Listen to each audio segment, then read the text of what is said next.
ሰላም እንደምን አላችሁ የተወደዳችሁ አድማጮቻችንና ለቻናሉ አዲስ የሆናችሁ አድማጮች በዚህ ቪዲዮ የኢትዮጵያ ምርጥ 10 ባለሀብቶች ስም ዝርዝር በ2026 በፈረንጆች አቆጣጠር በኢትዮጵያ ደግሞ በ2018 ይፋ ሆኗል።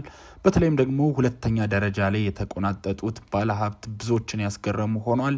ከነ ስንት ብር አላቸው ከሚለው መረጃ ምን ሰርተው ገንዘቡን አገኙ የሚለውን አጠራ አድርገን በደረጃ ከ10ኛ ወደ 1ኛ ድረስ በዝርዝር እናደርሳችኋለን። ከሀገር ስራ የመጣችሁ ደግሞ ከቴሌግራም የሀገር ስራ የቴሌግራም ቻናላችን ወይም ከስራው የመጣችሁ ደግሞ በዚህ ቪዲዮ ላይ የተለያዩ ቁጥሮች 4 ቁጥሮች በቪዲዮ መሀል ተቀምጧል። እነሱን ቁጥሮች ይዛችሁ ወደ ቴሌግራም በመመለስ እነዛን ቁጥሮች በማስቀመጥ ስራውን ማጠናቀቅ ትችላላችሁ። አሁን በቀጥታ ከ10ኛ እንጀምራለን። በዚህ መሰረት በመግቢያችን ላይ እንዳልናችሁ 10ኛ ላይ ወይም 10ኛ ደረጃ ላይ የተቀመጠው የኢትዮጵያ የምንጊዜም የ2026 ባለሀብት ኃይሌ ገብረስላሴ ሆኖ ተቀምጧል።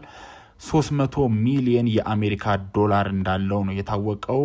ይህንን ልብ እንድትሉ የምንፈልገው የሀብት መጠናቸውን በዶላር ነው የሚቀመጠው። ይህንንም አሁን ባለው ምንዛሬ 150 ወይም 160 ብር ድረስ ስታባዙት በኢትዮጵያ ያለው ብር ማግኘት ትችላላችሁ፣ ማወቅ ትችላላችሁ። ታዲያ ኃይሌ ገብረስላሴ ከአትሌቲክስ ባለፈ ዋና የሚታወቅበት በአውቶሞቲቭ በቡናና እንዲሁም በተለያዩ የሪዞርቶች ወይም የሆቴል ስራዎች ተሰማርቶ ነው ይህንን ሀብት ያካበተው። 10ኛ ደረጃ ላይም ተቀምጧል። 9ኛ አቂኮ ስዩም ሲሆኑ 350 ሚሊዮን ዶላር አላቸው። በኢንፍራስትራክቸር እና በሎጂስቲክ ተሰማርቷል። ኦርቺድ ቢዝነስ ግሩፕም ባለቤት እንደሆኑ ታውቋል። 8ኛ ላይ ከተማ ከበደ ናቸው። 450 ሚሊዮን የአሜሪካ ዶላር ነው ሀብታቸው። የሀብት መጠናቸው የተሰማሩበትም በቴክስታይል እና በሪል ስቴት እንደተሰማሩ ታውቋል። ኬኬፒኤልሲ ወይም ደግሞ ቴክስታይል የሳቸው እንደሆነ ነው የታወቀው።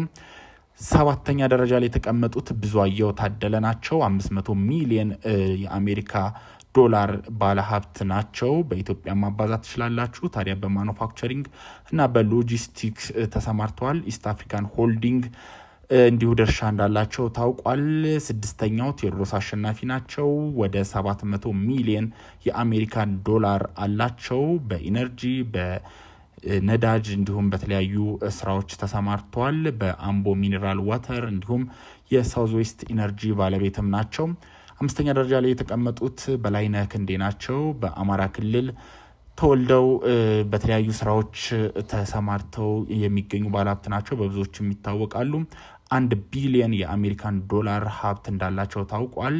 በኤክስፖርት በትራንስፖርት እንዲሁም በመኪና መገጣጠሚያ ስራ እንደተሰማሩ መረጃዎች ወጥተዋል። በላይነህ ክንዴ ግሩፕ ወይም ደግሞ ቢኬጂ እንዲሁም በአይቬኮ መገጣጠሚያ ውስጥም እንዲሁ ትልቅ ድርሻ አላቸው ወይም ባለቤት ናቸው። በ4ኛ ደረጃ የተቀመጡት ሳሙኤል ታፈሰ ናቸው። አቶ ሳሙኤል ታፈሰ 1.6 ቢሊዮን የአሜሪካን ዶላር ይዘው በሪል ስቴት እና በኮንስትራክሽን ስራ በመሰማራት በተለይም ደግሞ በሴንሻይን ኢንቨስትመንት ግሩፕ ወይም በሴንሻይን ሪል ስቴት እንዲሁም ማሪዮት ሆቴል ባለቤት እንደሆኑም ይታወቃል።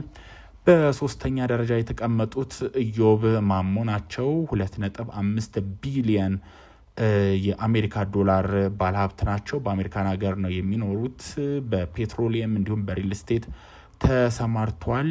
በካፒቶል ፔትሮሊየም ግሩፕ በአሜሪካ ውስጥ እንዲሁም በዓለም አቀፍ ደረጃም እንዲሁ ይታወቃሉ። 2ኛ ላይ የተቀመጡትና ብዙዎችን ያነጋገሩት ወይዘሮ አዜብ መስፍን ናቸው። የቀድሞ ጠቅላይ ሚኒስትር የመለስ ዜናዊ ባለቤት የሆኑት አዜብ መስፍን 4 ቢሊዮን የአሜሪካን ዶላር የሀብት መጠንን አስመዝግበዋል።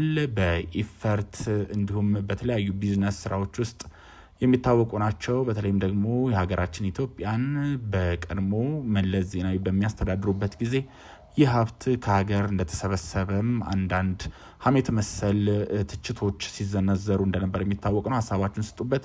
በመሆኑም የኢትዮጵያ ቁጥር 2 ባለሀብት ሊሆኑ ችለዋል። 4 ቢሊዮን የአሜሪካን ዶላር ንብረትን በመያዝ ማለት ነው። አንደኛው ብዙዎቻችሁ እንደምትገምቱት መሐመድ አልአሙዲን ናቸው። 10 ቢሊዮን የአሜሪካን ዶላርን በመያዝ 1ኛ ደረጃ ላይ ተቀምጧል። በሚድሮክ እንዲሁም በተለያዩ ስራዎች በወርቅ እንዲሁም ማዕድኖችን በማውጣት እና ሌሎች በርካታ የሚዘረዘሩ ስራዎችን በመስራት በአንደኛ ደረጃ ተቀምጠዋል። ከአፍሪካ እንዲሁም ከዓለም በፎርብስ የባለሀብቶች ዝርዝር ውስጥ ብዙ ጊዜ የሚካተቱ ባለሀብት ናቸው። የማለት ከአፍሪካም ሆነ በዓለም አቀፍ ደረጃ አንደኛ ሁለተኛ ናቸው ማለት ሳይሆን ከኢትዮጵያ አንደኛ የሆኑ እንጂ ከአፍሪካ የተወሰኑ ደረጃዎችን ተቆናጧል። በቀጣይም መሰል መረጃዎችን እንመለሳለን። በቀጣይ ቪዲዮ እስክንመለስ ድረስ በሰላም ቆዩ።